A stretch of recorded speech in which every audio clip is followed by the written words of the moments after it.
حضور فرماتے ہیں کہ روزے آسمان اور زمین کے درمیان معلق رہتے ہیں، یعنی آسمان اور زمین کے درمیان لٹکے رہتے ہیں جب تک کہ صدقہ فطر ادا نہ کیا جائے۔ تو ہر صاحب نصاب کے اوپر یہ واجب ہے کہ وہ صدقہ فطر ادا کرے۔ جس کو اللہ رب العزت نے مال دیا ہے، دولت دی ہے، وہ صدقہ فطر ادا کرے۔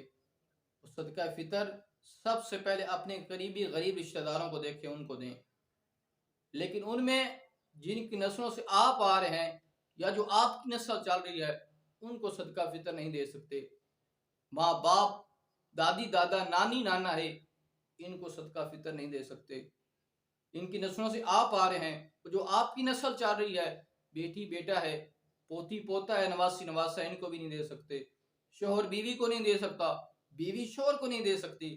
اس کے علاوہ جتنے بھی رشتہ دار ہیں، بہن بھائی ہیں، باقی عزیز و اقارب ہیں، قریبی رشتہ دار غریب ہیں، ان کو صدقہ فطر سب سے پہلے ان کو دیں، ان کو دیکھیں، صدقہ فطر لے کر ان کے دروازے پر پہنچ جائیں۔